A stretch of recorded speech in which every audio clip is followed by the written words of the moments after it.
selanjutnya waktu dan tempat saya persilahkan kepada Jazakallah khair, waktu dan tempat kami persilahkan. Baik, Pak Anam, Masya Allah, saya kangen sekali saya. Suara saya sudah terdengar, Nggih? Nggih, terdengar. Baik, ini saya share screen langsung.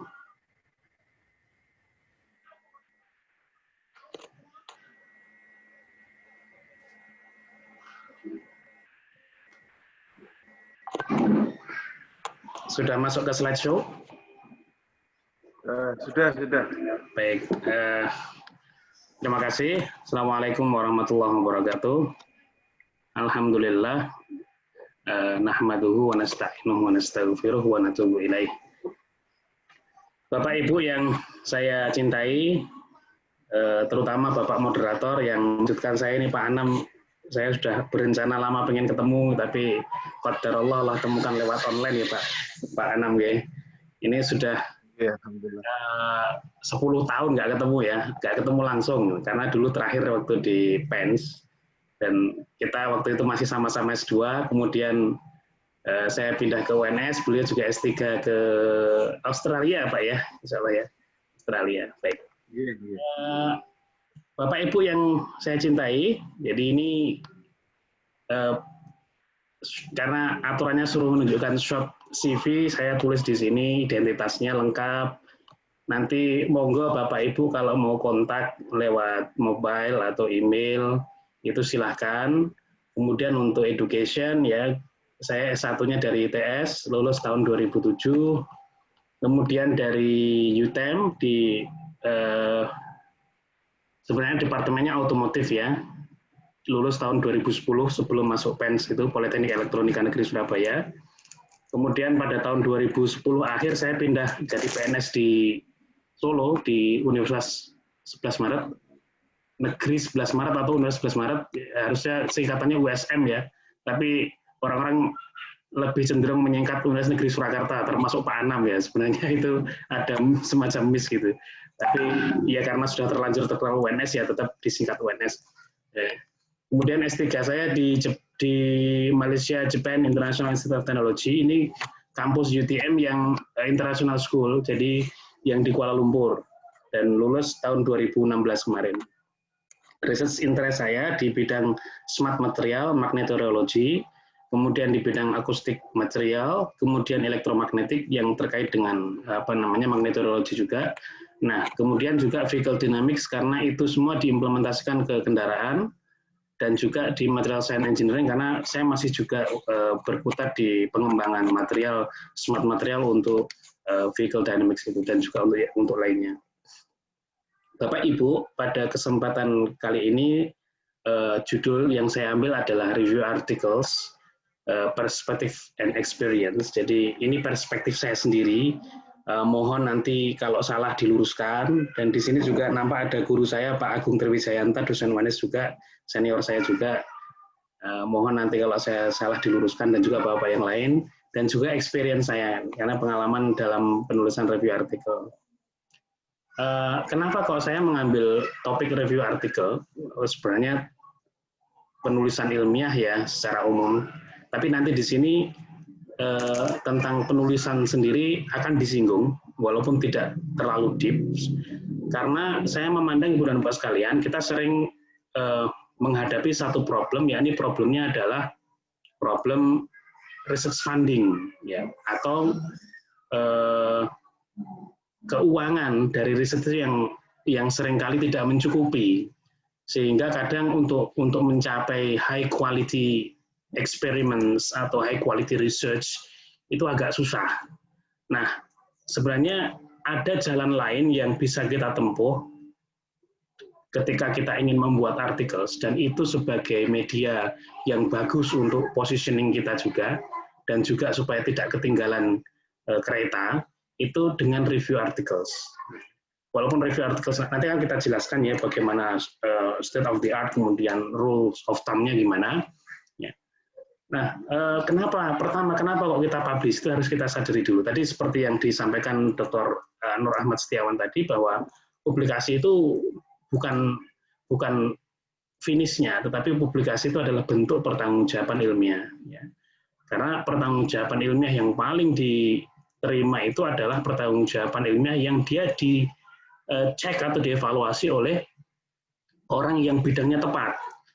Maka di sini laporan penelitian itu tidak termasuk bentuk bentuk konkret atau bentuk real dari sebuah pertanggungjawaban ilmiah, karena dia hanya sebatas close di dalam sistem, ya, yang bisa melacak laporan ya orang-orang di dalam, yang bisa membaca orang-orang di dalam. Tetapi publikasi ini lebih cenderung kepada beban moral kita untuk berbagi ilmu, berbagi pengalaman, berbagi temuan yang bisa dipertanggungjawabkan secara ilmiah kepada halayak.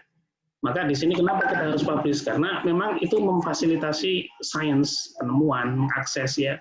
Kemudian ada transparansi, ada reproducibility.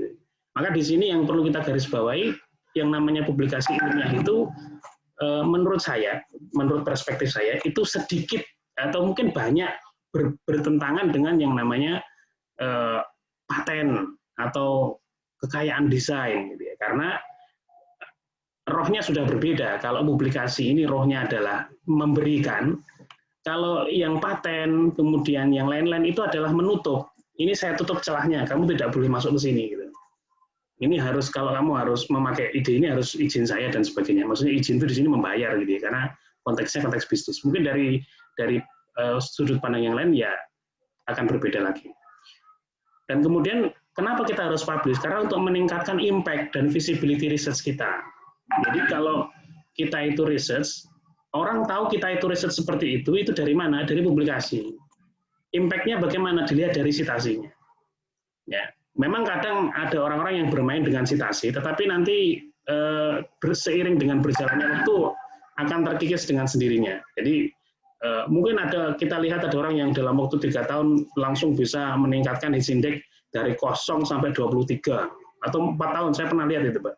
Itu very amazing. Tetapi saya yakin itu adalah sesuatu yang tidak hakiki sehingga itu akan terkikis, ya, karena visibility dan impact itu akan terlihat dari kualitas risetnya, dari publikasinya itu. Kemudian mempromosikan riset dan mendemonstrasikan manfaat maupun relevansi dari riset. Kemudian mereduksi, ya, duplikasi data. Ketika kita sudah share sesuatu hal, apakah itu positive result atau negative result, maka itu sudah kita katakan, Anda jangan masuk ke sini lagi, karena ini sudah kita kerjakan loh. Anda kerjakan aja yang lain, yang saya tuliskan di situ sebagai future works. Ya, walaupun mungkin saya juga mengerjakan, Anda juga bisa mengerjakan. No, kita duluan. Dulu mana? Dulu Anda atau dulu saya, gitu. Istilahnya begitu. Kemudian research donors, ya, donors and institution policies. Karena research ini memang sangat bermanfaat untuk policy, ya, biasanya pengembangan policy sangat bermanfaat. Nah, di sini tipe-tipe artikel kita masuk, ya. Ada berbagai macam tipe artikel yang sering kita tahu beberapa saja, tapi di sini ternyata ada banyak. Pertama ada communication atau micro articles. Yang ini sebenarnya kalau menurut pandangan saya pun belum pernah publish di sini, tetapi dalam waktu dekat saya sudah on the way untuk menulis ide yang memang betul-betul original dan novel dan memang belum pernah dilakukan, ya. Sehingga itu bisa kita lakukan menggunakan communication atau micro articles. Micro articles itu hanya 2 halaman biasanya, Pak. Dan paling kata-katanya hanya 3.000 sampai 5.000, gambarnya hanya 2 sampai 4, referensinya pun sedikit karena memang belum banyak yang menyentuh itu. Sehingga itu diperlukan signifikansi dan original advances-nya itu luar biasa. Oh, ini betul-betul advance ini. Itu kita langsung bisa pakai di micro article. Kemudian original article atau technical atau research note, ya, original articles ini yang banyak dipublikasikan. Jadi orang biasanya mempresentasikan hasil-hasil risetnya di sini. Sehingga di sini dikatakan standard research finding. Standard research finding, kemudian dia punya syarat signifikan, original, dan complete discussion, saya tulis di sini. Kenapa? Karena satu topik problem dia discuss sampai selesai. Dia discuss sampai selesai. Kalau communication itu cenderung membuktikan fenomena yang dia anggap itu, yang dia sampai dia klaim itu baru dan memang betul belum ada yang mengkaji, ini masih tahap pengembangan sehingga untuk hasil pertama ini sudah proven ini, gitu. Itu kalau di communication. Kemudian jumlah kata-katanya juga 7.500 sampai 8.500 ya, Mak. Tapi tidak selalu, memang ya tidak selalu. Ada yang 5.000 sampai 6.000 juga ada. Tapi menurut editor in chief-nya Clearer Production itu antara 7.500 sampai 8.500. Kemudian di bidang medis itu ada clinical case studies, ada clinical trials. Ya. Ada dua jenis di sini. Ada yang clinical case studies, ada yang clinical trial. Kalau clinical case studies itu dia diambil dari real patient, ya, pasiennya real, kasus-kasus di rumah sakit atau klinik, ya. Kemudian dia mendiskusikan simptom, diagnosa, dan treatment dari satu penyakit.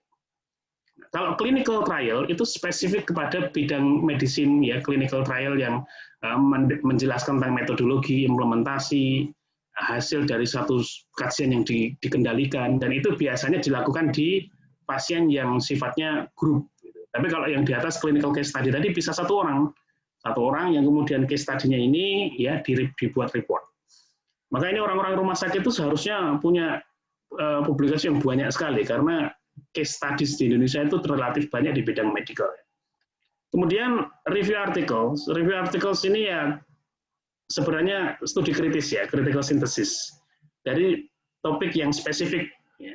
Sehingga dia biasanya ada dari 9.000 sampai 13.000 kata gitu ya. Atau bahkan sampai kadang ada yang menyebutkan sampai 20.000 kata. Sehingga memang panjang sekali.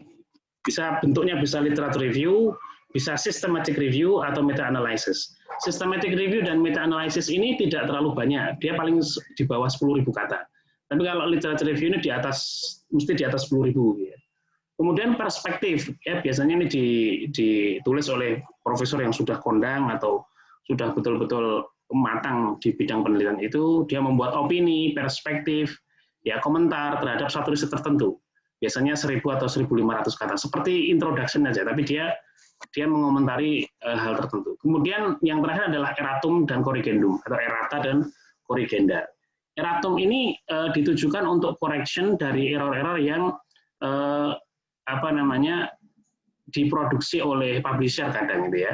Jadi misalkan error typo dan sebagainya itu biasanya nanti dikoreksi oleh publisher. Tetapi kalau penulis yang atau author yang melakukan kesalahan dan terlanjur dipublish, dan baru saja ini saya alami, jadi sudah diterima di jurnal, ternyata saya cek ada penulisan yang keliru, harusnya 1 min X, keliru X min 1 gitu.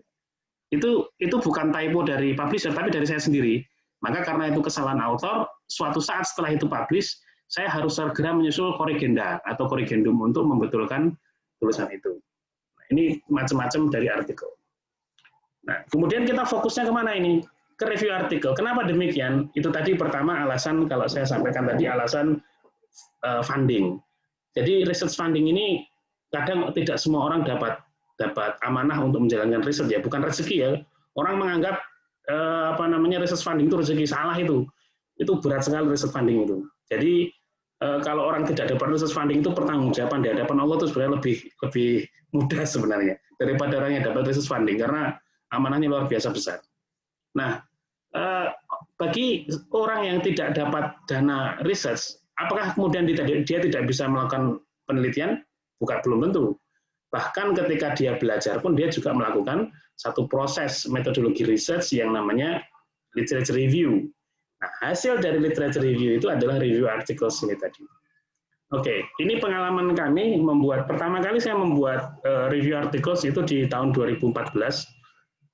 Kemudian publikasinya di tahun 2015 ini, sehingga sampai ini adalah satu-satunya artikel saya yang paling tinggi citasinya, yakni sampai 150 dalam waktu 155 hari ini tadi, itu dalam waktu 4 sampai 5 tahun ya. Dan itu saya buat pada waktu awal sekali saya S3, karena materi S3 saya itu jauh berbeda dengan S2. Jadi kalau S2 saya adalah kontrol dan aktuator, di S3 saya ini lari ke material. Makanya saya harus belajar dulu untuk tahu material itu. Sehingga di sini saya membaca sampai kira-kira waktu 2 bulan pertama itu kira-kira 300 sampai 350 artikel saya baca. Karena pada waktu itu perkembangan artikel di bidang itu hanya sampai 350. Jadi, oke, 350 bisalah dibaca semua ini. Nah, ini dibaca. Nah, setelah finalisasi draft pertama langsung sakit itu. Karena apa? Udah nulis 80 pages ya, spasinya 1,5, pokoknya 12, 80 pages itu review artikel. Jadi kadang saya waktu itu berpikir wah enggak mungkin lah saya ngulangi, capek ini, menyakitkan dan seperti pekerjaan bodoh gitu ya. Jadi ya itu waktu itu seperti itu. Tapi ternyata kapoknya kapok Lobo itu tahun 2018 itu ada anak yang ketemu saya karena pembimbingnya juga belum terlalu lazim dengan review artikel. Kemudian pembimbingnya menyarankan saya menyarankan studinya untuk ketemu saya. Alhamdulillah bisa menghasilkan satu topical review. Ini mahasiswa master di semester pertama.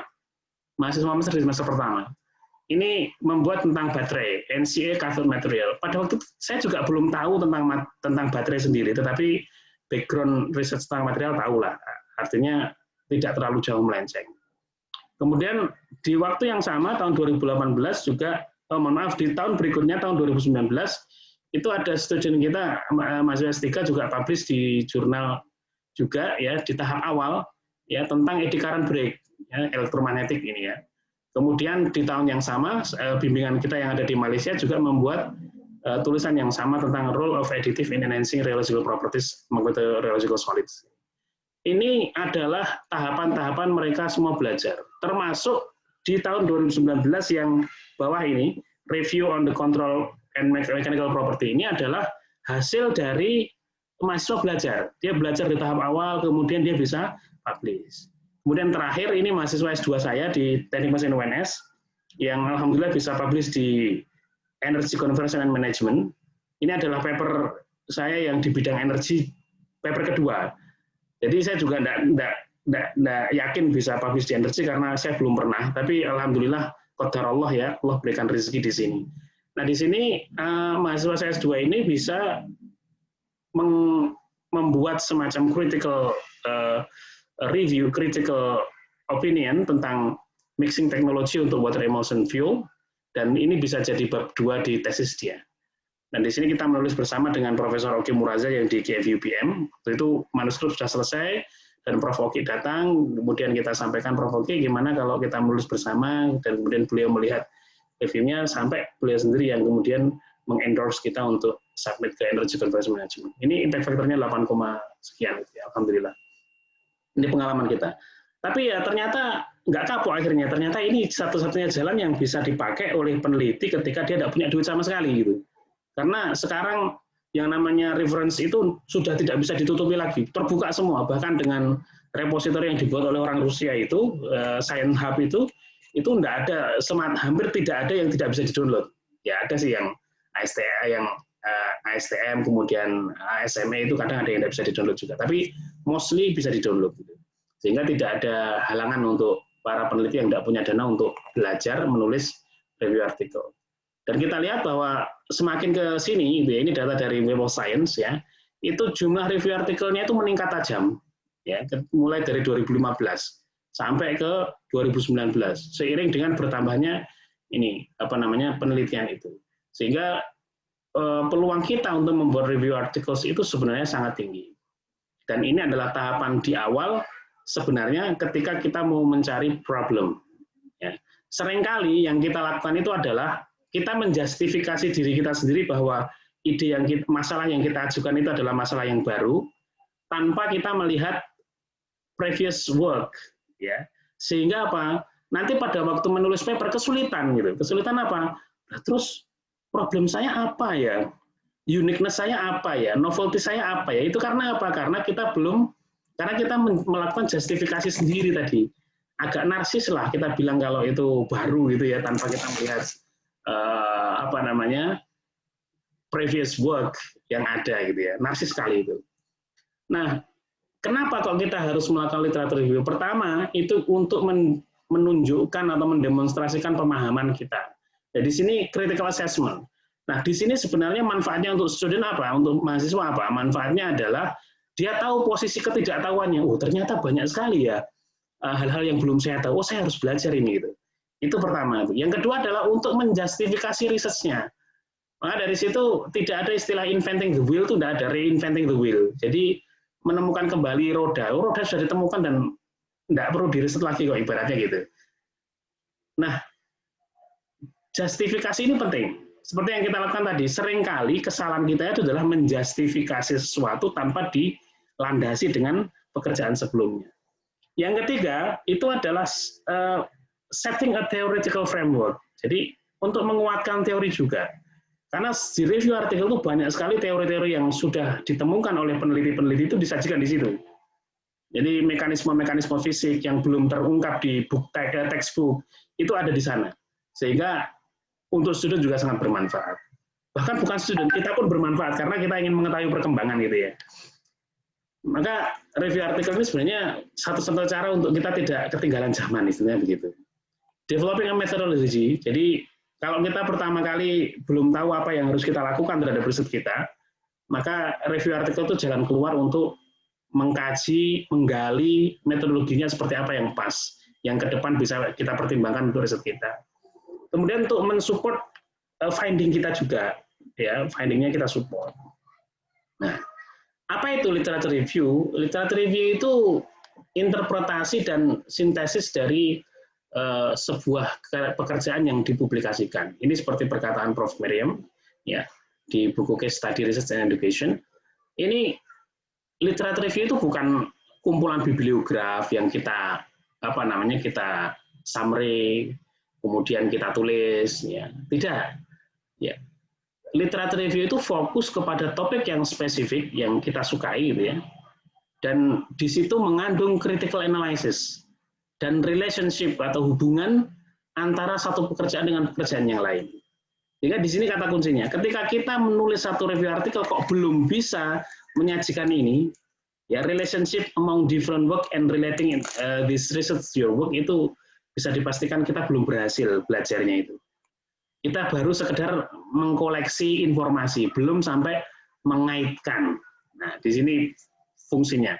Maka literature review ini sendiri sebenarnya investigasi yang tunggal, standalone, dia berdiri sendiri ya. Bagaimana sebuah ide itu ya dari satu bidang itu berkembang dari masa ke masa. Karena waktu itu memang saya menulis review artikel pertama kali dasari sebenarnya material ini bagaimana atau sejarahnya gitu. Kok bisa seperti ini? Maka kemudian saya baca satu persatu. Nah, key point-nya apa? Key point-nya di sini adalah review artikel itu bukan list penjelasan, bukan. Itu juga bukan summary dari artikel demi artikel atau buku demi buku juga bukan. Ya. Dan itu juga bukan survei dari satu hal yang single, yang pernah ditulis tentang topik kita, tentang survei itu aja, tidak hanya sekedar survei. Review artikel itu harus berupa atau harus mendefinisikan sesuatu yang menggait atau konsep yang mengarahkan ya pertanyaan-pertanyaan IC, research project atau tujuan-tujuan objektif atau project objektif. Sehingga itu harus betul-betul memberikan informasi kepada pembaca ilmu apa dan ide apa yang sudah dibangun dan disetujui di area kita. Ya. Kemudian ada rangkaian strength and weakness yang kita temukan di sana, kita sajikan di sana. Kapan kita mereview artikel gitu? Kapan kita mereview? Pertama ketika take off, waktu kita belajar, biasanya anak S3 ini yang baru-baru gitu, untuk menemukan masalah tadi. Nah, jadi seringkali karena salah belajar, jadi harusnya diberi waktu setahun, jadi 2 tahun baru ketemu topiknya. Walhamdulillah pengalaman saya ya ketika saya menulis review artikel di semester pertama, langsung ketemu topik yang saya sukai, saya minati. Topiknya itu tidak muluk-muluk, sederhana sekali, dan bahkan wah kayak gitu ya, cuman kayak gitu kok bisa jadi topik S3 ya? Ya memang seperti ini sederhana. Karena apa? Karena saya melihat peluang di situ ya.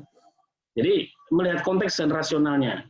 Kemudian yang kedua ketika cruise ya, kita pengen tahu ini bahwa kita ini masih keep in touch, kita bikin review itu. Oke, kita masih posisinya di sini nih, masih belum kalah jauh ini, masih inline, mungkin masih frontiers gitu ya, seperti itu. Atau landing, ya, ketika kita ingin merelasikan temuan kita dengan temuan orang lain, ya, mengidentifikasikan implikasi dari teori, ya, mengidentifikasi teorinya, kemudian praktisnya. Nah, pada stage ini, ya, itu kita bisa mempertimbangkan, oh berarti ini perlu dibuat review yang baru tentang topik ini, karena topik ini belum pernah direview oleh orang gitu. belum pernah direview oleh orang. Itu adalah kapan kita mereview sebuah artikel. Nah, maka kita self-check ini, kita self-check sebelum kita membuat review artikel atau ketika kita akan membuat review artikel, spesifik thesis, problem, research question-nya apa, yang literature review-nya yang menolong kita untuk dapat kita definisikan itu semua. Kemudian tipe dari literature review-nya apa yang kita lakukan. Apakah kita melakukan melihat atau mencari isu atau teori, atau metode, atau policy, atau quantitative research, atau qualitative research, itu kita lihat, kita tanyakan. Kemudian scope dari literature review. Scope dari literature review. Nah, tipenya apa yang saya gunakan? Ya, tipe publikasinya apa? Jurnal, buku, government document, popular media. Kemudian disiplinnya apa? Kita bekerja di disiplin engineering, nursing, psikologi, sosiologi, medicine. Ya. Kita harus cek dulu. Sehingga positioning kita tahu di situ. Maka setelah itu kita sajikan di sini rule of thumb-nya. Rule of thumb untuk menulis artikel review. Ya, ini ada 10 rule of thumb. Semoga cukup waktunya ya, karena sampai setengah 12, mestinya jam 11 bisa diakhiri nanti. Nah, rule of thumb-nya apa? Ini rule of thumb yang pertama adalah, ya, kita harus mendefinisikan topik dan audiens. Ya, topik dan audiensnya siapa? Yang pertama, itu harus ya interesting. Ya. Jadi kita harus betul-betul tertarik dengan topik itu. Passion kita ada di situ. Bahkan pekerjaan kita juga di situ. Ya, mungkin pekerjaan belum di situ, tapi kita sangat berminat untuk belajar itu. Yes, oke, bagus gitu ya.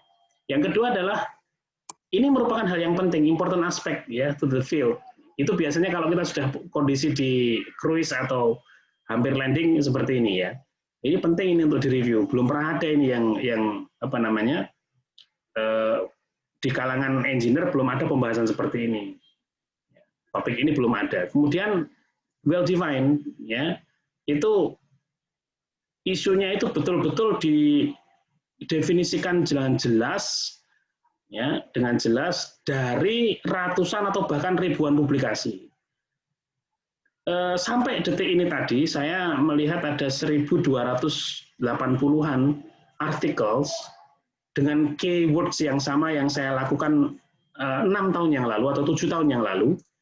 Yang waktu itu saya searching baru 350, berkembang 7 tahun jadi 1.250 atau 80. Nah, dengan demikian banyak publikasi itu, kita harus mendefinisikan benar isu yang mau kita angkat. Gitu kan. Yang mau kita angkat kita harus definisikan benar. Nggak mungkin kita menulis itu semua, tapi spesifik ya pada topik tertentu. Audiensnya siapa? Nah, rule yang kedua adalah search and research the literature. Nah, ini sebenarnya di search and research ini penting. Ini satu pembahasan sendiri. Bagaimana cara mencari dan terus mencari literatur itu. Ya, bahkan seringkali kita masih punya problem cara mendownloadnya bagaimana aja kadang bermasalah gitu ya. Nah, yang seperti itu juga ada pembahasan tersendiri. Tapi paling tidak kita harus perhatikan betul cara mencari. Kenapa demikian? Karena seringkali kita ini miskin keywords. Masalahnya di situ. Miskin keywords. Keywords yang track-nya ada di situ apa? Ya. Jadi kalau kita tidak bisa mendefinisikan keyword dengan jelas, ya akhirnya susah untuk nge-search. Ya, metode itu bisa dipakai dengan mudah ketika ide untuk mencari itu ada. Dan itu tricky sekali. Oke, kalau saya cari bagian keyword ini, kemudian saya spesifikkan keyword ini, mungkin enggak. Oh, hasilnya sekian. Oh, kalau saya spesifikkan di sini, bagaimana gitu. Nah, kemudian kalau kita lihat ya, dari kekayaan research artikel sekarang ini, saking banyaknya, maka chance-nya itu tinggi sebenarnya. Dan namun demikian, chance untuk orang membuat review artikel itu juga tinggi. Kenapa? Karena besarnya jumlah riset yang dipublikasikan itu juga semakin tinggi. Seperti beberapa hari yang lalu ada teman saya di UTM langsung kirim saya satu screenshot, ketawa, bingung dia. waduh, sudah mulai nulis, sudah ada orang yang mempublikasikan dulu gitu. Saya cuma ketawain aja gitu ya. Salahnya sendiri, saya sudah bilang 2 tahun yang lalu kamu bikin review itu, tapi tidak kamu bikin gitu kan. Akhirnya keduluan orang itu, tahun 2020 ini publish itu. Kenapa? Orang mungkin gitu ya, chance-nya untuk orang membuat review artikel itu juga tinggi sekarang ini. Namun kalau sudah ada beberapa orang yang melakukan review, jangan give up ya. Jangan give up. Kita masih bisa mencari celah di sana. Karena tadi kuncinya adalah spesifik topik tadi itu. Diskusinya ini ya tentang pendekatan, limitasi dan konklusinya dari review yang terdahulu. Itu apa? Coba dilihat. Kemudian mencoba mencari dari sudut pandang yang lain. Ya, istilah guru saya itu ditwist dikit lah. Itu nanti jadi topik baru kok ibaratnya gitu ya. Sama dengan review artikel. Review ditwist dikit saja, pembahasannya mesti akan lain, data-datanya akan lain. Walaupun hampir sama tapi lain karena stressing point-nya lain, kemudian fokusnya lain gitu. Nah, kemudian ditambahkan new materials. Tadi sudah publish-nya awal tahun, tapi sekarang akhir tahun ini sudah ada data tambahan baru, jangan salah. Jadi kita nggak perlu give up gitu, nggak perlu give up. Nah, bagaimana cara kita mencari? Ya, kalau ini saya pakai searching ya, kita mencarinya harus keseluruhannya, menyeluruh. Bisa jadi dari Google Scholars atau dari Scopus atau Web of Science. Ya, kalau saya sementara ini lebih suka di Scopus karena dalam tanda kutip ya, kredibilitasnya masih lebih meyakinkan dibandingkan Google Scholars. Tapi bukan demikian juga sebenarnya. Bisa kita cari alternatif di Google Scholars juga. Nah, nanti different keywords juga harus kita coba. Ya, ketika kita mencoba sebuah frasa gitu ya, maka menghasilkan data sekian, mungkin frasa yang lain akan berbeda. Kemudian different searching database itu juga kita pakai. Ya. Kemudian setelah itu kita kenali nih pemainnya. Ini yang sering orang lepas ya. Jadi ketika dia itu sudah mencari, maka dia harus mengenali pemain-pemainnya siapa, karena dari situlah dia akan bisa nge-track. Dan setelah itu dilihat citasinya berapa. Nah, dari citasi ini kita juga bisa melihat orang perkembangannya sampai mana ya mensitasi artikel ini ya. Ini artikel tahun 2000 di bidang kami sudah mendapat 800 citasi. Ya memang bidang ini tidak terlalu banyak orang yang bermain di sana ya, sehingga citasinya nggak terlalu banyak juga. Nah, rule ketiga adalah take notes, catatannya, ambil catatan itu ketika membaca. Ini sebenarnya batang tubuh dari sebuah research article. Saya tulis di sini ya. Research article itu ada batang tubuhnya kalau di bidang sains, teknologi, itu secara umum seperti ini. Kalau di bidang sosial, medical mungkin ada sedikit yang berbeda, seperti clinical studies dan clinical trial tadi itu. Kalau secara umum ada introduction, ada methods, ada results, ada discussion, ada nanti conclusion, ada references ya. Maka di sini kita sudah berikan clue di intro itu tentang apa toh gitu. Oh, di intro itu tentang state of knowledge ya, reference-nya ada. Kemudian gap in knowledge gitu ya. Ada di sana. Kemudian outline objektif. Di situ ada ada kontribusi, ada kelebihan atau advantage dibandingkan pekerjaan yang lain, pekerjaan orang lain. Maka di sini kita bisa mencatat ini problemnya apa dan kontribusinya apa. Ya, kontribusi biasanya hipotesis cara penyelesaian. Kemudian metode dan sebagainya. Ini kita bisa notes, ya, spesifik treatmentnya apa, caranya menguji bagaimana, bagaimana cara menyajikan data. Kemudian cara menganalisis, itu kita bisa catat itu, benchmarking datanya bagaimana, kuantitatif dan kualitatif achievement-nya bagaimana, ya, fit teori yang terbentuk yang yang disuguhkan oleh peneliti itu bagaimana, kita bisa mengambil notes di sana. Dan yang ketika kita mengambil notes itu untuk menghindari apa toh? Untuk menghindari plagiarism sebenarnya. Ketika kita nanti akan menulis sebuah review artikel dan kita akan betul-betul mengetahui kondisi tulisan. Bahkan ketika saya melakukan review artikel itu menemukan 2 buah artikel yang persis sekali itu. Tahun 2005 gitu, ada satu profesor dengan 2 student yang berbeda itu mempublish hal yang sama di jurnal yang berbeda. ketahuan itu, tapi ya sudahlah, wong ya orangnya sudah ternama di bidang kami, biarin lah gitu. Maka dengan seperti itu kita harus perhatian dengan yang namanya marks untuk quotation. Ya, kemudian ketika kita mengambil ya coba kita reformulasikan dengan apa namanya kalimat kita sendiri, kemudian kita quotes gitu ya. Dan kemudian dihindari misatribusi ini. Karena yang namanya plagiasi itu sebenarnya tidak hanya di bidang science engineering, bahkan di bidang perfilman seperti yang saya tunjukkan ini, ya di movie covernya ini ya sama kan, hampir sama seperti itu. Jadi kejadiannya juga nature di mana-mana. Kemudian rule yang keempat adalah memilih tipe dari review. Yang pertama ada mini review, ya, ada full review. Kalau mini review ini sangat spesifik, ya, dia mungkin attract beberapa pembaca yang sangat sibuk, tetapi itu penting. Topik-topik khusus dan memang jumlahnya biasanya tidak sampai 100 tidak sampai 100 reference, bahkan cuma 50 karena topiknya memang hot sekali, hot dan itu sangat penting gitu. Kemudian yang full review ini memberikan keleluasaan kita untuk menulis dengan tulisan yang panjang, bahkan sepanjang mungkin kadang gitu ya. Sampai kalau di artikel saya itu sampai 35 halaman di format ininya, jadi memang panjang sekali. Nah, contohnya ini ya, review artikel di sini sangat spesifik ya, store charts ya, dan materialnya material spesifik, how does molybdenum disulfide store charts ya, mini review. Kalau punya saya ini full review, jadi mulai dari materials, fabrication, testing, application, semuanya saya sajikan di sini. Jadi banyak sekali orang bisa belajar dari artikel ini untuk bidang saya. Sehingga di sini referensinya sampai 260, di sini baru 147 bahkan ya. Kemudian rule kelima adalah stay focus, ya, fokus terus, jangan meleset kemana-mana, ya. Kita harus fokus pada tulisan tersebut, namun kita jangan meniadakan audiens, karena audiens itu penting. Kita harus definisikan dari yang spesifik sampai yang sangat umum, ya. Kemudian rule yang keenam adalah ya kritis dan konsisten, penting, ya.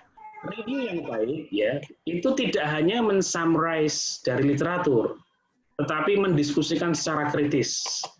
Orang belajar itu ya tidak hanya mengambil informasi, tetapi dia mengolah informasi itu sehingga dia mendapatkan satu keterkaitan antara satu fenomena dengan yang lainnya. Disitulah yang kita sajikan, discuss critical, ya, mengidentifikasikan problem-problem metodologik, ya, kemudian mengarahkan kepada research gap-nya. Sehingga review artikel ini sebenarnya intinya apa toh? Intinya apa yang diinginkan oleh pembaca. Major achievement-nya apa di bidang itu. Kemudian area of debate-nya apa. Kemudian research question-nya apa. Pertanyaan-pertanyaannya apa. Sehingga dari sini kita bisa memberikan, oh pembaca itu maunya ini ya, oke lah. Mereka mau major achievement-nya di situ apa. Makanya di review artikel kebanyakan ada tabel-tabel kuantitatif yang isinya capaian-capaian dari tahun ke tahun. Siapa yang dapat menolong Anda untuk menyelesaikan itu semua? Nah, Anda perlu tim, tidak bisa dilakukan sendiri. Ini capek biasanya kalau sendiri. Ya, habis nulis sakit, gitu. 2 minggu harus tidur, istirahat karena capek membaca dan kemudian menulis tadi. Nah, kalau dibentuk tim itu lebih enak. Kenapa? Karena dalam tim itu kemampuannya berbeda-beda, spesifik ya, dia bidang ini keahliannya, yang satu keahliannya mendefinisikan mengidentifikasi dark clouds ya pada horizontal clouds ini ya. Kemudian ada yang bisa memprediksikan solusi kemana arahnya gitu, maka itu perlu tim. So be critical and consistent. Kemudian rule ketujuh adalah find a logical structure. Jadi kita harus menemukan logical structure dari yang kita akan susun. Ya, tentu kita harus membuat dulu mind map, ya, mind map di sana. Dengan menggunakan apa? Banyak di sini saya tulis ada mulai dari Lucimart sampai Mindly itu bisa dipakai tools itu. Sehingga apa? Kita dapat mengorganisasikan, ya, aliran dari main body-nya itu kemana, ya, dari reviewnya itu, sehingga reader itu dapat diarahkan, ya, dapat diarahkan ke arah tertentu. Ya. Kita mau cerita apa nih? Ya, reader mau kita arahkan ke situ. Gitu. Sebenarnya begitu. Itu menggiring pikiran saja sebenarnya. Kemudian rule yang ke-8, ya, gunakan feedback. Feedback ini penting, ya. Feedback ini penting. Nah, review dari literatur itu biasanya merupakan hasil peer review. Sehingga alurnya itu juga sebenarnya sama dengan research paper. Maka kita harus mengakomodasikan feedback dari reviewers, ya, sehingga itu akan menolong untuk untuk mengembangkan review kita. Jarang sekali review artikel ditolak, Pak, di jurnal, kecuali yang memang review artikelnya nggak ada pandangan kritis, seperti ya memang pernah saya alami juga beberapa waktu terakhir, ya, mahasiswa S1 membuat review, ya dia ingin membuat review, ya saya persilakan gitu kan. Oke, sampai mana kemampuanmu, silakan ditulis, saya cek, oke lah sudah gitu ya. Karena juga sudah capek betul anaknya, publikasikan. Jawabannya apa? Ini adalah tulisan yang sangat mentah, perlu disempurnakan lagi, ya sudah. Anaknya sudah terlanjur lulus, ya tulisannya nyantol itu, nggak diselesaikan.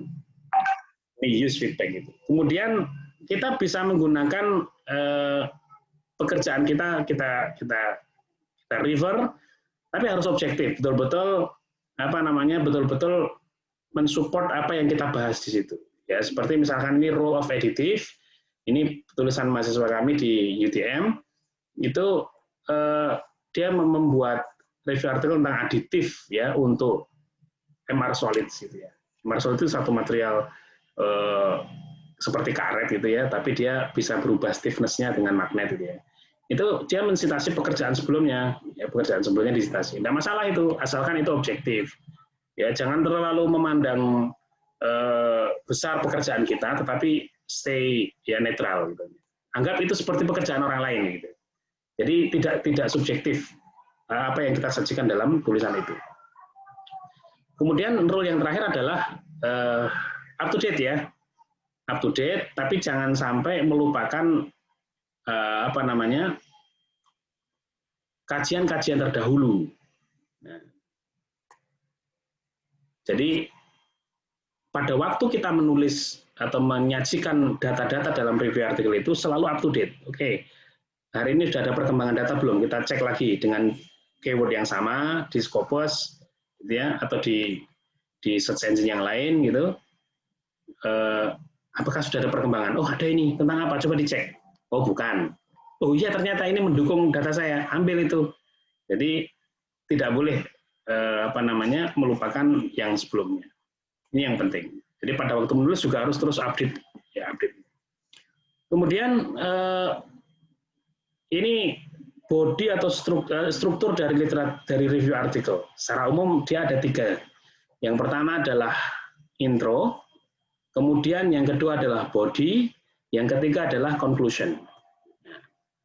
Di intro itu kita harus mendefinisikan topik, ya, dan memberikan konteks yang cocok untuk review literatur. Ya. Kemudian kita sajikan di situ reason atau alasan-alasan atau pandangan kita, apa pentingnya di situ. Ya.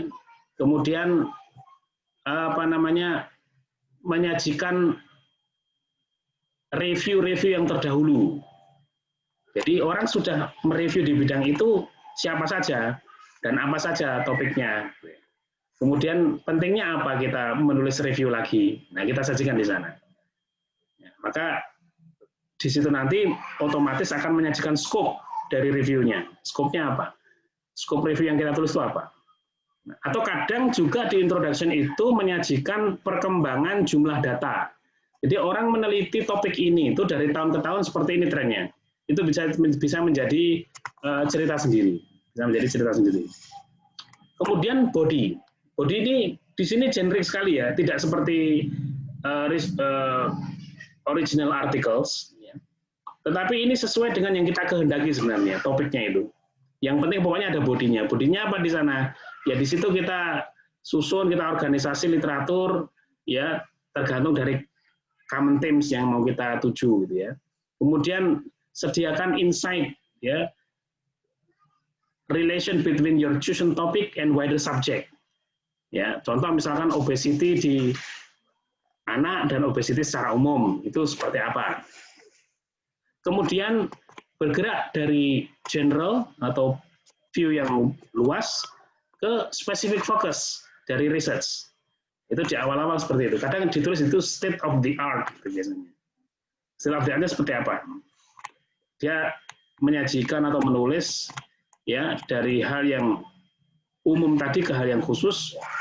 Ya.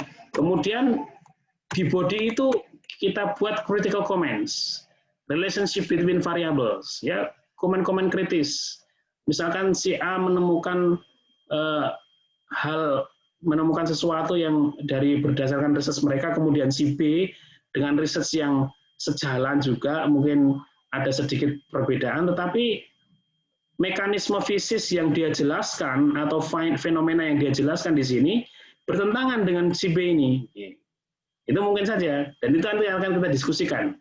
Ya, bahkan mungkin kita masih bisa meninggalkan pertanyaan yang gantung di sana. Sebenarnya dari sisi teori dan sebagainya kita bisa menyajikan seperti ini A, B, C, D ya, dan ternyata memang masih sama-sama kuatnya dari dua opini ini, sehingga masih muncul pertanyaan mana yang benar gitu. Itu masih mungkin di situ. Ada pertanyaan-pertanyaan yang betul-betul masih gantung. Nah, yang paling penting di sini adalah future challenge atau opportunity. Sebenarnya pada section inilah kita ingin sedikit menyajikan ke orang bahwa saya itu sebenarnya mau ke sini kok risetnya, sehingga saya memberikan reason di atas tadi gitu ya. Atau bisa juga sebenarnya ini loh open topics, Anda bisa ngambil loh ini di future challenge ini. Challenge-nya masih banyak ini, Anda bisa riset di sini, di sini, di sini. Kenapa begini? Karena dia dibutuhkan di aspek ini. Jadi dia agak generik pembahasannya, tetapi memberikan peluang pada orang lain. Kemudian conclusion. Nah, conclusion ini apa namanya?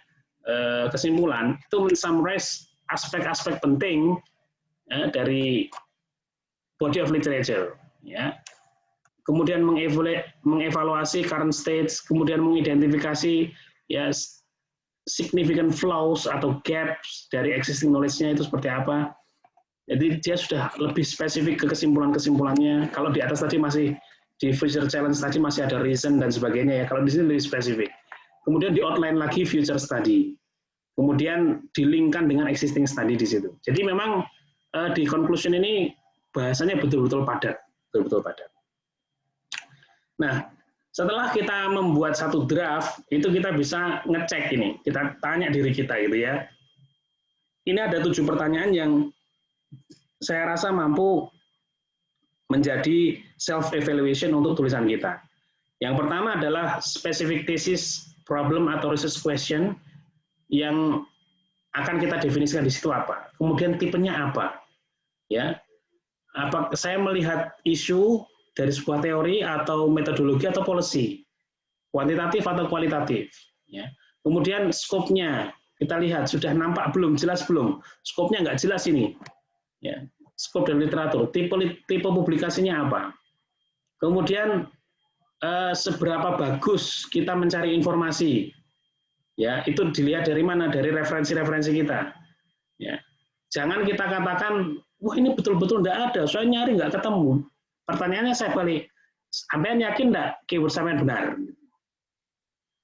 Karena bisa jadi kalau kita mencari bareng-bareng dengan orang lain akan ketemu gitu. Dan itu seringkali terjadi ketika di sidang skripsi maupun sidang tesis, ya mantan ini belum ada begini. Nah, kemudian saya cari di situ, saya cari sendiri. Ya, loh, ini ada ini ada apa yang Anda kerjakan itu yang setara. Terus bedanya apa Anda dengan ini ya? Baru dia dalam tanda kutip gelagapan karena apa? Karena sebenarnya dia nyarinya belum tuntas tadi itu. Belum berusaha untuk mencari dengan tuntas. Jadi information yang dicari itu masih belum tuntas. Apakah saya sudah melakukan analisis secara kritis ya terhadap literatur yang saya pakai gitu? Itu bisa kita tanyakan. Sekritis apa itu? Itu sudah akan terbangun seiring dengan banyaknya yang kita baca, ya gitu ya.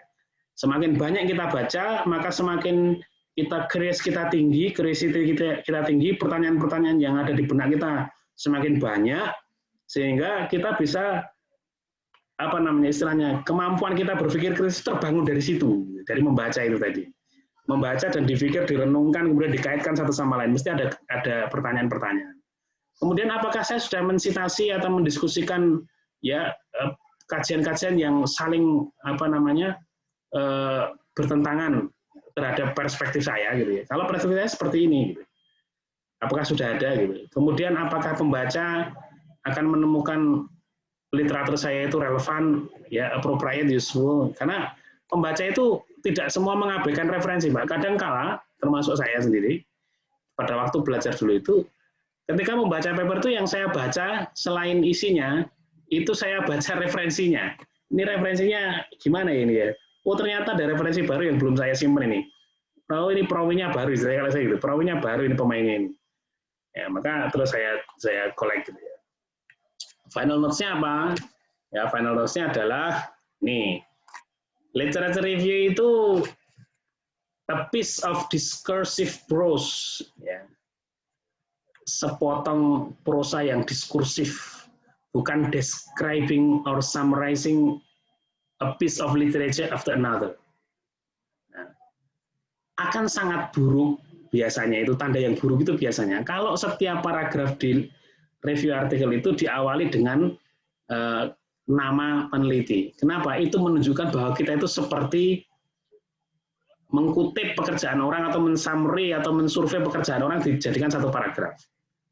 Jangan sampai seperti itu ketika membuat tulisan literatur. Ya, kita harus memformulasikan kaitan satu fenomena dengan fenomena yang lain, cerita yang mau kita tulis di situ itu apa. Jangan dimulai dulu dengan nama peneliti.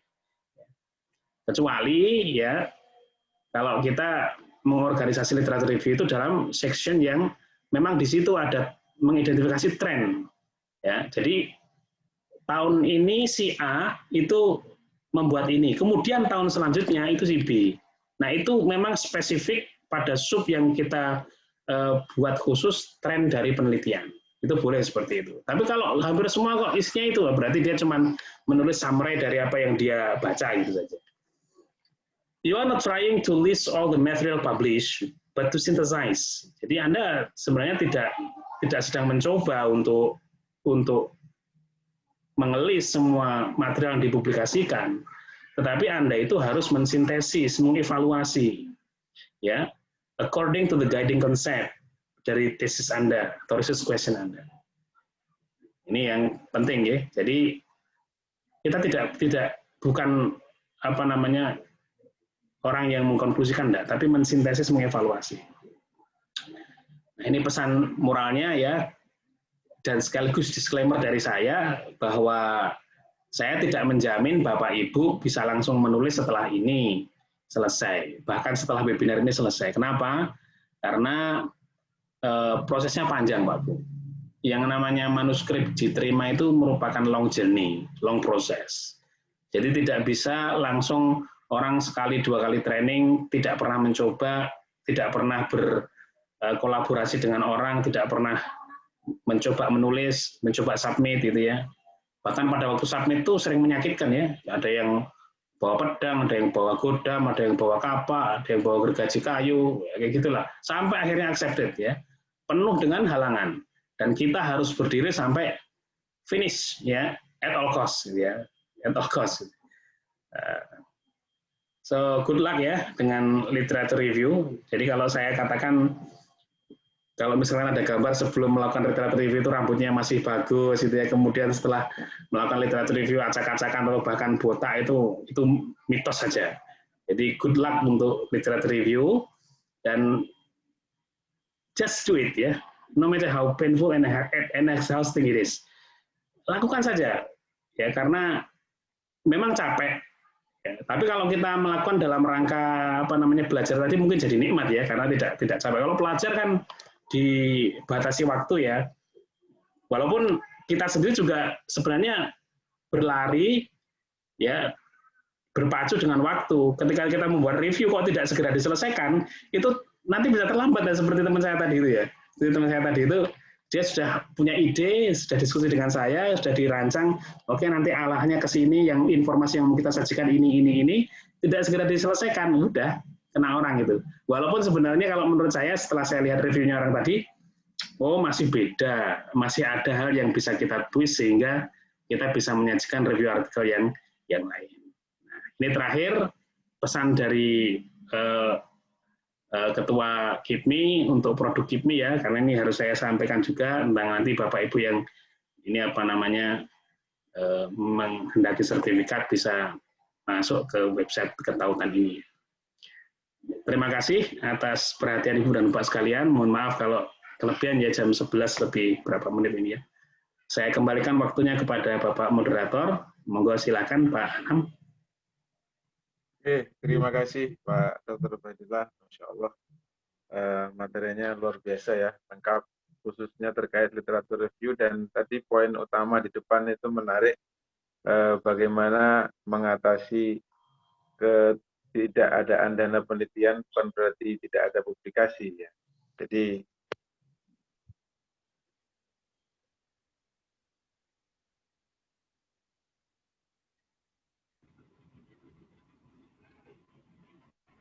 Suaranya Pak Anam nggak masuk, Pak. enggak masuk. Tes, Oh, tes. udah. Sekarang udah. Sekarang udah. Mohon maaf ya. Oke ya, terima kasih. Tadi suara tidak masuk. Jadi tadi materinya luar biasa dari Pak Dr. Ubaidillah. Khususnya tadi dijelaskan di awal terkait dengan bagaimana mengantisipasi belum adanya sumber dana penelitian, bisa mengawali dengan literatur review. Bagi mahasiswa S1 atau S2 khususnya dan S3, ini tadi tepat sekali sebelum mengawali perjalanan penelitian, mengawali dengan literatur review. Nah, di sini sudah ada banyak pertanyaan, Pak Dr. Ubaidillah, bisa kita coba baca satu persatu. Mungkin akan kami baca dulu dari pertama dari Muhammad Yasir Roni. Saya Muhammad Yasir Roni dari UGM, izin bertanya. Tadi disinggung tentang dulu-duluan publikasi.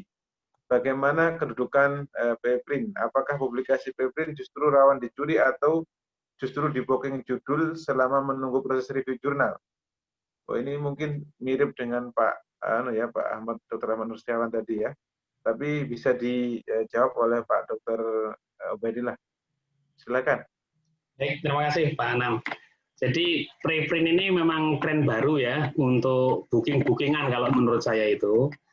Tetapi kalau istilah curi-mencuri itu sebenarnya tidak hanya muncul dari preprint, bahkan dari hal-hal yang lain pun tidak dari preprint pun sangat mungkin. Karena yang namanya academic fraudulence itu banyak jalannya. Tapi untuk preprint itu justru menurut saya justru menguatkan. Ketika ada orang yang publish ya, tapi mungkin saja seperti ini. Orang publish itu tidak mungkin 100% sama gitu ya. Kalau dia jujur gitu ya, tidak mungkin 100% sama. Yang sama itu kalau ada jarak yang cukup untuk membuat dia menduplikasi. Misalkan contoh, dulu ada paper dari Indonesia, walaupun sekelas conference gitu ya, itu paper yang dia jiplak, ya 100% jiplak, gitu ya. Itu adalah paper tahun 2000. Padahal publikasinya tahun 2011 ingat saya, 10 tahun ya. Hanya ke sekelas conference saja.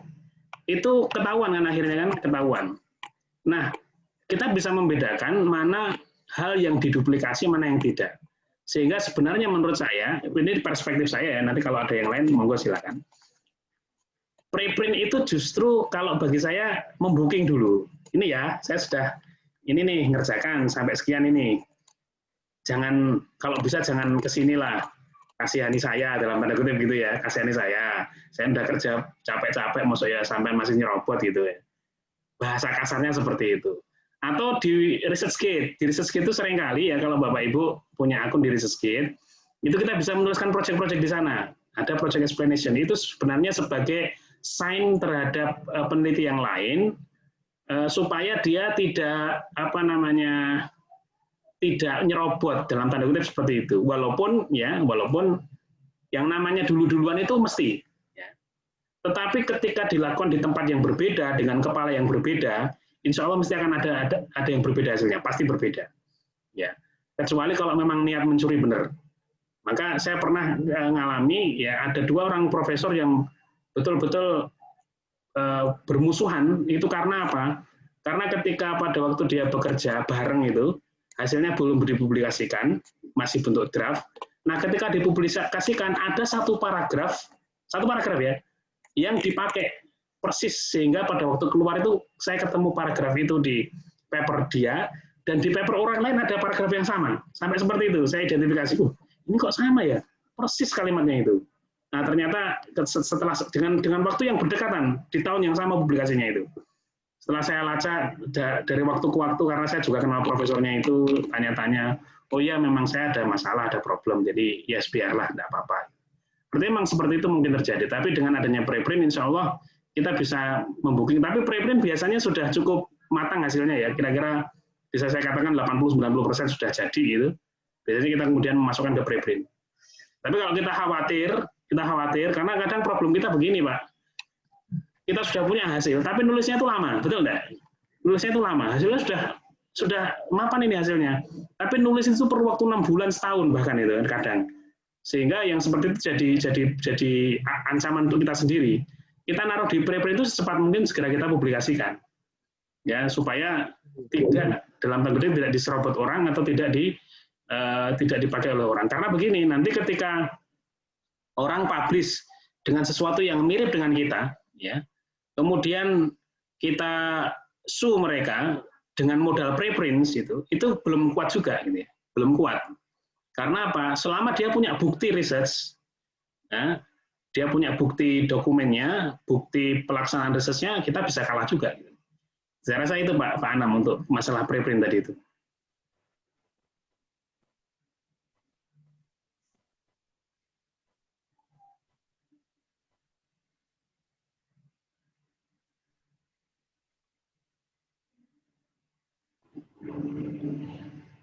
Oke, ntar ini kayaknya lagi ada masalah jaringan Pak Anam.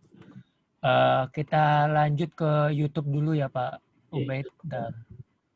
Ini dari mana tadi? Dari Rita Arbianti UI. Ini mau bertanya Pak, bisakah mind map kita buat sambil membaca artikel? Bisa, memang seperti itu biasanya, sambil jalan. Jadi mind map itu kita buat sambil kita membaca artikel. Dan seringkali kita akan merubah mind map itu kalau kita sudah punya bacaan yang cukup banyak. Ternyata nggak seperti ini jalurnya kita ubah ke sini aja lah, lebih enak flow-nya gitu. Seringkali seperti itu. Itu ya. Oke, nggih. Terus selanjutnya. Pak Anam sudah. Mas Rama, sudah. Oke. Ya. Siap. Tadi pertanyaan apa mind map ya? Ya udah. Lanjut di Q&A Pak. Oke. Maaf ini jaringan ini ya. Oke, pertanyaan yang dari Q&A yang dari Muhammad Lutfi Hidayat. Saya sekarang sedang menyusun literatur review untuk tahun pertama. Program doktoral saya di bidang Computer Information Systems. Pertanyaannya pertama, saya masih kadang belum clear dalam masalah keyword untuk topik yang saya ingin teliti untuk menemukan gap. Ya, sebenarnya panduan memilih keyword untuk literatur review itu bagaimana? Yang pertama ya, panduan menemukan keyword untuk literatur review. Yang kedua, bagaimana menentukan exclude dan include kriteria untuk artikel yang kita dapatkan. Yang kedua, yang ketiga, bagaimana memanfaatkan publikasi literatur review yang sudah pernah dipublis orang lain, sama topiknya dengan kita, agar menjadi sumbangsih positif untuk artikel kita kelak. Beliau dari UMS Surakarta. Sedang S3 di King Abdulaziz University, Saudi. Silakan Pak. Ya, Masya Allah. Yang pertama, apa tadi Pak? Yang pertama yaitu tentang kadang belum jelas dalam memilih keyword. Jadi bagaimana keyword yang cocok, yang tepat, yang benar, sehingga bisa menumbuhkan gap ya. Keyword jawabannya keyword itu sendiri sebenarnya. Jadi kalau saya menuntun mahasiswa saya gitu, Pak kata kuncinya apa Pak? Coba di bawah abstrak itu dilihat ada keyword enggak gitu. Oh ada Pak, oh ya baik. Kamu coba satu persatu gitu keywordsnya itu.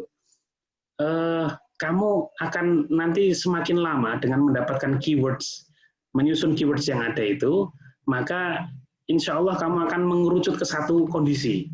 Kenapa? Karena kalau kita memilih kata yang lain, itu posisi kita kan masih pemula. Karena posisi kita itu masih pemula, itu seringkali kita masih miskin vocab gitu. Masih miskin vocab, sehingga keywords yang ada di jurnal itu seringkali membantu kita. Ya, seringkali membantu kita. Jadi usahakan tidak mengambil keyword dari yang kita bikin sendiri, ya, selama kita belum banyak mengeksplor bidang itu, belum banyak membaca. Nah, dari bawahnya abstrak itu bisa kita ambil keyword-keywordnya yang pas. Nah, oleh karena itu di beberapa tesis S2 yang saya dapati dari US, itu seringkali menyajikan state of the art dari searching-nya, dari literature review-nya. Jadi literature review itu dia awali dengan cara dia mendapatkan informasi itu menggunakan keyword apa saja. Misalkan saya mengawinkan kata ini dengan ini, maka ketemu sekian literatur, dan kemudian saya mendapatkan informasi yang penting itu sekian. Dia analisis semua itu sampai seperti itu. Itu di pembuka dari literature review. Dari apa? Dari previous work ya untuk membuat itu. Nah, sehingga kita nyambung ke pertanyaan kedua ya, mengeksklud itu ya, exclude mana yang pas atau tidak. Nah, tidak bisa langsung kita exclude. Itu berdasarkan intuisi sebenarnya. Itu tadi. Pertama, kalau kita pemula gitu, itu seolah-olah semuanya penting. Seolah-olah semuanya penting. Memang demikian, itu betul, dan itu saya alami. Tetapi seiring berjalannya waktu, ketika kita membaca, itu topik interest kita itu bisa muncul dari satu, ya kalau saya membahasakan hati ya, kita minat ini, interest ini sama bidang ini gitu ya. Ketika kita sudah minat dengan bidang itu, gitu, kemudian akhirnya untuk shortcut, kita tidak membaca semua artikel yang kita kumpulkan, tetapi dari artikel referensi artikel yang kita minati tadi, sehingga keyword-keywordnya akan lebih pas. Kemudian kita membuat screening.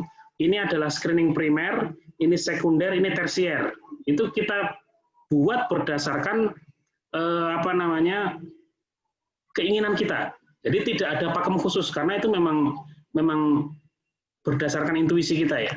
Dan intuisi itu akan terbangun dengan semakin banyaknya membaca, semakin banyaknya menelaah. Bapak, semakin banyak membaca saya semakin pusing itu Pak. Ya memang makanya itu kan setelah nulis sakit biasanya gitu ya. Itu wajar seperti itu. Tetapi insya Allah dengan kita berusaha untuk menyaring itu tidak dilakukan sekali proses. Kadangkala, loh, ini kok saya letakkan di screen yang kedua ya. Seharusnya ini penting ini. Oke, saya pindah aja di screen pertama gitu. Itu akan cukup membantu. Kemudian yang ketiga tadi apa Pak? Saya agak lupa. Yang ketiga kan sudah ada review lain dari publikasi orang lain. Bagaimana itu menginlainkan milik orang lain dengan milik kita itu agar jadi sumbangsi positif bagi artikel kita. Justru itu. Jadi tadi yang saya sampaikan di intro tadi itu, kita menemukan beberapa artikel review karena artikel review ini timely juga, dia ikut sangat time dependent juga ya. Maka kita bisa membuat cerita yang utuh dulu dari beberapa review artikel, ya. Kemudian kita buat perspektif di sana bahwa tahun ini sudah ada review, kemudian tahun kedua sudah ada review, apa kaitannya dengan ini, dan ya. Kemudian yang ketiga, kemudian kita lanjutkan review yang lebih baru lagi, sampai kemudian ternyata ada gap di sini reviewnya ini. Dia sudah meneliti ini, tapi yang ini belum dia sentuh. Sehingga itu akan menjadi strong. Posisi kita akan menjadi strong. Karena kita justifikasi dari review artikel yang sudah ada. Jangan sampai review artikel itu kita ignore. Jadi kita masukkan semua dalam intro, sehingga itu akan menyusun flow dari cerita kita, dan kita akan mendapatkan satu clue yang memang menguatkan apa yang menjadi review artikel yang mau kita tulis. Entah dari sisi metodologinya, atau dari sisi treatmentnya, atau kaitan properties apa begitu ya, itu bisa di ini. Maka tadi saya katakan ada model mini review, ada model full review. Kita bisa membuat mini review dulu karena topiknya memang spesifik. Ini sudah banyak material ini, tetapi storage propertiesnya itu belum pernah dikaji, maka kemudian membuat itu. Ya, ini sudah cukup terbangun, ada 50 sampai 60 artikel gitu ya, bisa seperti itu. Itu Pak Anam. Ya, terima kasih Pak Dr. Ubaidillah. Ini ada beberapa pertanyaan, tapi sepertinya sudah dijawab tadi di penjelasan, seperti ada dari Pak Mas Nugrohanto Widagdo. Jadi menanyakan tentang gimana dapat 350 artikel katanya. Kan tadi sudah dijelaskan ada schedule library ya. Ya. Kemudian tadi ada juga pertanyaan tentang mencari kata kunci dari Mas Sayono. Ini sudah dijawab juga. Ada usulan dari Pak Nugroho Jati Satmoko agar Mas Ubaidillah membuat buku tentang literatur review. Dari beliau dari FEB Unpad. Dan ini ada pertanyaan yang selain non-literatur review dari Mas Wijaya, mahasiswa UGM. Sebelumnya mohon maaf karena pertanyaan saya tentang riset artikel, bukan review artikel. Apakah bisa disampaikan beberapa poin penting self-checking untuk research artikel? Terima kasih. Ya. Mungkin pertanyaan yang belum dijawab yang ini, yang dari Pak Wijaya, Mas Wijaya. Self-checkingnya satu, Pak. Dua self-checking yang penting. Bapak kalau sudah membuat research artikel itu, ketika Bapak baca sendiri introduction itu, ya, Bapak sudah menemukan dengan jelas enggak problemnya, positioning problemnya di mana. Kalau itu belum jelas, bisa dipastikan akan di-reject. Karena apa? Karena kita sendiri belum bisa memposisikan problem itu di antara problem-problem yang lain yang sudah dikaji. Maka di sana akan ditarik, ya, akan ditarik. Dari yang sudah dikerjakan orang itu, pentingnya apa? Saya suguhkan problem ini gitu. Kenapa kok saya menulis ini sebagai satu problem? Padahal memang kita juga belum mengkaji secara ini ya, tapi kita menganggap bahwa problem itu posisinya penting di sana. Mungkin bisa ditinjau dari hal yang lebih generik ya, aspek-aspek yang lebih generik yang belum pernah disinggung oleh peneliti-peneliti yang lain itu. Bisa saja itu sebagai reason gitu. Seperti misalkan waktu itu saya membuat smart material dari material waste gitu ya. Masalahnya cuma satu itu, problemnya itu. Belum pernah ada peneliti yang membuat smart material itu dari waste material. Kenapa kok begitu? Karena waste materialnya itu terkenal tidak bisa di-recycle gitu. Maka itu saya tilik lagi, itu terkenal tidak bisa di-recycle. Tapi saya menemukan fakta bahwa orang sudah pernah meneliti tentang recyclability dari sebuah termoset misalkan itu ya. Maka di situ saya masuk ya. Ketika saya masuk, memang awalnya sering ditolak Pak. Itu banyak dilepas itu, mungkin artikel saya itu 10 kali di-reject ya. Di awal setelah saya mereview artikel saya pertama kali di reject 10 kali itu ada. Nah setelah itu setelah diterima ternyata di tahun yang sama itu publish sampai 3 kali. Ya artinya memang ketika itu sudah bisa meyakinkan betul dan diterima memang habis itu beruntun ya. Sama kasus saya seperti dokter ya teman saya dosen di UGM itu dia mempropose satu metode ya junior saya juga satu metode yang nggak lazim itu gitu nggak lazim. Dan dia harus berusaha menguatkan reasonnya sehingga itu posisinya diterima.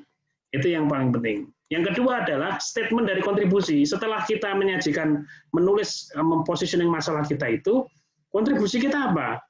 Ya. Kalau seandainya masalah itu ada dan memang itu menjadi hot issue dari topik itu, kita bisa menyajikan bahwa cara seperti ini itu belum pernah diajukan. Kenapa? Karena cara seperti ini akan berpotensi untuk memberikan kontribusi di bidang saintifik. Jadi tidak asal-asalan kita menyelesaikan masalah itu, tetapi ada satu hal yang kita sajikan scientific contribution-nya. Nah kalau kita sudah bisa melihat dua hal itu di intro, insya Allah sudah cukup Pak. Tapi selama kita belum bisa melihat itu di intro, maka lupakanlah, akan diterima, jangan submit dulu. Sampai betul-betul, kalau kata profesor saya dulu yang orang Korea itu, ya, Prof, kapan kita berhenti menyelesaikan intro? Kita berhenti itu kalau kita tutup artikel kita 2-3 hari, kemudian kita buka, kita baca, dan kita terpesona dengan apa yang kita tulis itu. Itu bukan narsis ya, tapi betul-betul, seperti baca paper beneran ini gitu loh. Itu sense-nya sudah ada sendiri. Jadi paper itu kan kalau kita tutup, kita udah lupa ya apa yang kita tulis kadang itu ya. Nah ketika kita buka itu, iya ya, memang seperti ini. Nah, kalau kita sudah sampai terperangah dengan intro yang kita tulis sendiri, insya Allah gitu ya. Tapi dengan poin-poin tadi ya, maka insya Allah itu sudah hampir pasti itu akan diterima. Gitu. Dan itu saya praktekkan terus sampai sekarang. Nah, alhamdulillah ya tetap Pak, saya sampai sekarang pun di reject itu ya masih ada aja. Karena yang namanya perspektif novelty itu kan lain-lain ya. Bisa satu reviewer menganggap ini nggak novel, satunya menganggap novel ya bisa saja gitu. Karena tinjauannya lain-lain. Itu Pak Anam, silakan. Oke, terima kasih. Jadi tadi dua ya, introduction dan statement dalam introduction ya. Ini ada pertanyaan tentang mind map tadi sudah dijawab nggih? Mind mapping? Sudah. Agar tidak melebar, sudah ya? Agar tidak melebar, yang itu yang belum. Kalau ya, bagaimana? Mind map itu memang nanti mesti akan melebar, Pak. Mesti itu, tidak mungkin tidak. Tetapi pada satu ketika kita akan sudah bisa men-stop. Oh, stop sampai sini, gitu ya. Karena sudah cukup banyak apa yang kita koleksi di informasi dalam benak kita ya. Maka dengan sendirinya itu akan berhenti di situ. Ya, sudah intuisi kita udah cukup ini, udah kepanjangan ini sudah terlalu melebar. Bahkan mungkin ini bisa saya posisikan di sini aja untuk pembahasannya lebih menarik. Kalau kacamata saya dulu, gitu ya, saya memposisikan sebagai reader pada waktu menulis itu. Oh ya, saya butuh informasi ini, saya butuh informasi ini. Oh, supaya saya mudah, saya buat seperti ini saja, supaya saya mudah. Itu pada waktu itu saya menulis seperti itu. Jadi critical point-nya saya letakkan di situ. Kira-kira seperti itu, Pak Anam. Oke, ini mungkin satu kali lagi atau dua pertanyaan lagi.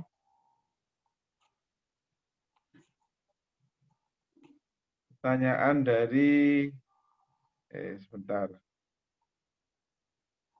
Dari Mbak Anissa Rahma Furqani. Bismillah, saya Anissa dari Universitas Islam Bandung. Ingin izin bertanya, apakah jumlah minimal referensi 80 untuk literatur review bersifat wajib? Kemudian, apakah ada kriteria referensi yang valid untuk digunakan dalam literatur review? Tentang waktu publikasi atau mungkin ada kriteria jurnal atau publisher tertentu. Mungkin bisa dijawab sebelum kita lanjut. Pertanyaan penting juga ini. Jadi jumlah tidak, saya katakan tidak, tetapi itu nanti akan menentukan tipe review kita apa. Apakah tipe mini review atau memang tipe full length review. Kalau full length review memang 100 itu biasanya minimal. Kalau saya alami selama ini membuat artikel, tetapi juga tidak selalu. Kadang juga pernah saya temui hanya 80-90 pernah. Tetapi dia tidak mengkategorikan sebagai mini review karena pembahasannya sangat mendetail. Nah, critical point-nya sangat banyak. Gitu. Itu juga boleh. Karena memang itu terbatas dengan waktu, Bu. Nah, ini Bu Anissa ya, ini terkait dengan yang pertanyaan kedua ini, itu kriteria referensi yang valid seperti apa? Jadi, pertama jenisnya dulu, jenis artikelnya dulu. Apakah dia artikel jurnal atau bukan? Nah, posisi yang paling awal adalah artikel jurnal. Itu mesti kita posisikan. Kemudian yang kedua adalah kita screen berdasarkan tahun. Review artikel itu harus kita batasi seringkali ya. Kita batasi. Reviewnya dari tahun berapa sampai berapa. Misalkan kita membuat current stage 2015 sampai 2020. Boleh seperti itu. Tidak ada masalah. Selama memang topik yang kita sajikan seperti itu. Tetapi jangan lupa bahwa tidak ada tahun yang terlepas dari pandangan kita. Biasanya seperti itu. Hampir setiap tahun itu muncul. Jadi menjadi reference. Ya, jarang sekali referensi itu tidak ketemu sama sekali di tahun tertentu. Saya belum pernah menemukan. Bahkan tiap tahun itu mesti ada yang membahas gitu. Oh, tentang ini ada, tentang ini ada, tentang ini ada. Jadi hampir tiap ada. Dan menyeluruh, ya. Bisa kita batasi 20 tahun terakhir, 30 tahun terakhir, mungkin saja. Tetapi yang membatasi yang lain apa? Mungkin orang lain sudah melakukan review. Dia mereview hal itu pada tahun 1980 sampai tahun 2000 misalkan. Nah, tahun 2000 sampai 2020 itu belum ada yang mereview. Kita bisa melanjutkan dengan catatan-catatan penting yang lain. Ya, sehingga itu terbatas yang kita review dari tahun 2000 sampai 2020. Dan informasi sebelumnya juga kita sajikan tipis di sana, tipis-tipis ya untuk perkembangan perkembangan penulisan tadi itu. Kira-kira seperti itu Pak Anam. Ini terakhir mungkin ya, sebelum kita tutup sudah 11.30. Dari Mas Pak Hasrul Satria, FMIPA Biologi ULM Banjarmasin, pertanyaan, bagaimana tips dan trik setelah menulis artikel review, khususnya cek kebahasaan dalam hal penggunaan grammar dan struktur, karena kami alumni lokal. Maksudnya bukan alumni luar negeri. Ya. Demikian. Ya Pak, saya juga walaupun interlokal tapi Melayu juga Pak, sama aja Pak. Ya tapi kalau mending Pak Anam sudah tinggal di lingkungan bule itu bahasa Inggrisnya bagus. Kalau saya ini lingkungannya lingkungan interlokal tapi ya sama lokalnya Pak, Melayu. Ya kadang mereka bisa bahasa Jawa juga gitu ya. Tapi begini, kalau saya termasuk orang yang beruntung ketika lulus dari UTM itu karena nggak diminta sertifikat TOEFL.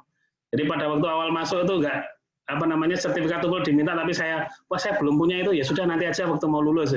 Waktu mau lulus nggak diminta, ya alhamdulillah syukur saya langsung pergi itu aja ya. Akhirnya masuk UTM tanpa tes bahasa Inggris karena lulusan Malaysia itu. Ya sudah beruntung lagi, tapi bahasa Inggrisnya masih jelek gitu. Tapi begini Pak, bahasa Inggris itu memang satu problem ya. Sampai saya sekarang pun masih belum bisa menguasai secara gitu ya. Paling tidak kita melakukan pada saat menulis itu sudah dimulai Pak, dengan membuat kalimat bahasa Indonesia yang lengkap dulu Pak. Sehingga ketika kita menggunakan tools untuk translation, entah dia Google Translate atau sederet.com atau yang lain, gitu ya. Yang selama ini pengalaman saya sih pakai sederet itu paling enak gitu ya. Dia ada opsi-opsi kalimat gitu. Jadi saya masukkan satu kalimat, asal kalimat itu SPOK-nya sudah benar, ya sudah itu ya. Nah, kalau sudah tersusun satu paragraf Pak, kita cek lagi Pak itu. Keseluruhannya itu kira-kira nyambung enggak, paham enggak kita itu. Kalau sudah paham, grammarnya betul, waduh Mas, grammarnya nggak tahu juga Mas, pakai Grammarly Pak, tapi bayar sayangnya. Kalau yang nggak bayar itu nggak terlalu teliti. Yang bayar pun investasi paling hanya 2 juta setahun itu bisa dipakai sak jurusan Pak. Jadi akun saya itu saya share ke prodi, masing-masing install di laptopnya pakai akun saya semua. Jadi bayar 2 juta berkah untuk sak prodi semua. Bisa pakai dengan bagus dan bisa ngecek di tahap awal. Nah, setelah dicek pakai Grammarly, jangan pede dulu Pak. Jangan pede, tetapi kita kirim kemana? Ke editing. Jangan proofread. Sekali lagi, kalau kita jangan proofread, rugi Pak. Tetapi kita kirim editing. Kenapa? Karena proofread sudah kita lakukan di tahap Grammarly tadi itu. Editing itu kita kirim ke ekspatriat yang entah dia hidup di Indonesia atau dia hidup di Malaysia atau di mana. Itu insya Allah sudah berbeda. Namun ya tetap sama Pak. Ada harga, ada rupa Pak ya. Jadi kalau kita editingnya ke harga yang satu artikelnya sampai 7 juta gitu ya memang betul-betul saya sampai terperangah. Ini kalimatku apa bukan ini. Tapi ternyata ya bagus bener gitu ya. Nah, artinya pernah saya riset artikel saya kirim iseng-iseng, saya cari yang mahal gitu, memang betul-betul bagus ininya. Dan pada waktu tahap review udah tidak ada komen bahasa Inggris itu enggak. Tapi ketika saya milih yang murah, walaupun dia ekspatriat di Malaysia waktu itu ya, tapi ya cuman komennya satu, bahasa Inggrisnya masih ada yang salah gitu aja. Padahal nggak ada yang salah, tapi menurut dia sense-nya nggak enak gitu aja ya. Sehingga itu tahapannya. Monggo. Biasanya kita kan mulainya nulisnya bahasa Indonesia, gitu. Sekali lagi tulis dengan bahasa Indonesia yang SPOK-nya benar. Setelah itu baru kita translate, kemudian di editing. Udah, itu selesai insya Allah. Itu Pak Anam. Oke, terima kasih Dr. Ubaidillah. Saya kira luar biasa sekali. Meskipun tadi coverage-nya pada literatur review atau review artikel, tapi sudah kita bahas dalam Q&A beberapa bahasan tentang research artikel atau regular artikel ya. Alhamdulillah, semoga bermanfaat untuk Bapak Ibu sekalian, hadirin Mas dan adik-adik sekalian. Semoga faedah hari ini yang luar biasa ini bermanfaat bagi pemateri, Pak Dr. Ubaidillah, bagi kita yang mendengar dan juga bagi KIPMI. Saya kira itu saja dari kami. Jazakallahu khairan katsiran kepada Pak Dr. Ubaidillah dan juga jazakumullahu khairan katsiran kepada semua hadirin sekalian. Saya kembali serahkan waktu kepada moderator kita atau pembawa acara kita, Mas Rama Rizan. Terima kasih, Mas Rama. Oke. Jazakumullah khairan Pak Khairul Anam dan Pak Ubaidillah. Masya Allah ini luar biasa pemaparan materinya. Banyak yang nanya juga, meskipun nanti ada juga beberapa pertanyaan yang belum terjawab, nanti insya Allah akan kita coba cover di sesi penutup pas diskusi nanti jam 3. Nah, jadi ini kita udah jam 11.35, sebenarnya waktu buat istirahat ya sampai nanti jam 12.30. Jadi buat Bapak Ibu peserta nanti bisa kembali lagi nanti 12.30 gitu. Nah, ini sebelum kita tutup ada beberapa yang saya sampaikan dulu nih, saya coba tes dulu nih polling. Jadi ini kita ada polling termasuk panelis juga tak ingin. Jadi ini ingin tahu aja lokasi Bapak Ibu semua ini ada di mana. Jadi ini sesuai dengan regionalnya KIPMI ya. Jadi ada Jawa Barat, Banten DKI, ada Jawa Tengah DIY, Jawa Timur, luar Jawa, dan luar negeri.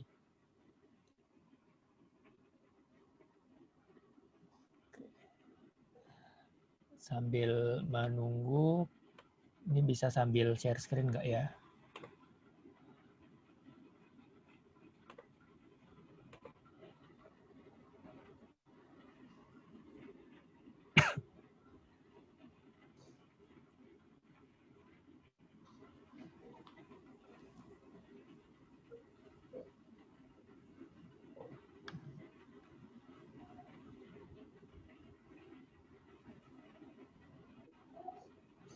Oke. Oh, nggak bisa. Sudah saya. Oke.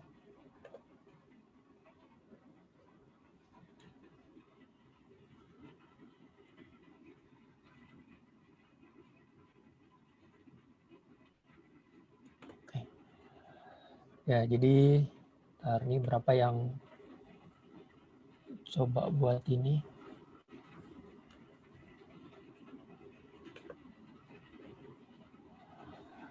Setelah ini, setelah nanti sesi, ntar. Oke, 60%. Kita coba tunggu dulu sampai 1 menit. Nah, jadi nanti setelah sesi istirahat sampai jam 12.30, insya Allah masih ada 2 materi lagi yang tidak kalah menarik dan luar biasa juga pematerinya. Jadi sesi ketiga nanti kita ada tentang proses review. Jadi ada tadi beberapa pertanyaan ya, mulai dari bagaimana menanggapi reviewer, tanggapan reviewer, sampai nanti bagaimana cara submit paper ke jurnal internasional nih, baik itu buat mahasiswa S1 sampai dosen gitu. Nanti insya Allah akan kita cover di sesi ketiga dan sesi keempat.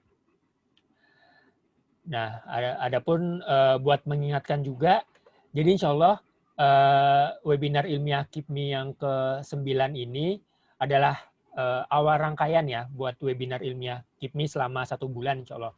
Nanti ada beberapa topik lainnya yang akan kita umumkan lewat akun media sosial KIPMI, baik di Instagram, Facebook, Twitter, mulai dari nanti bagaimana pengelolaan jurnal, terus juga ada nanti materi khusus seputar bagaimana menulis jurnal di bidang sosial humaniora, ya karena ini Dr. Ubaid, terus juga Pak Khairul Anam juga ya, dari pendaftar 1.731 itu 45% itu dari sosial humaniora gitu, jadi relatif berimbang komposisi antara sosial humaniora sama sains teknologi.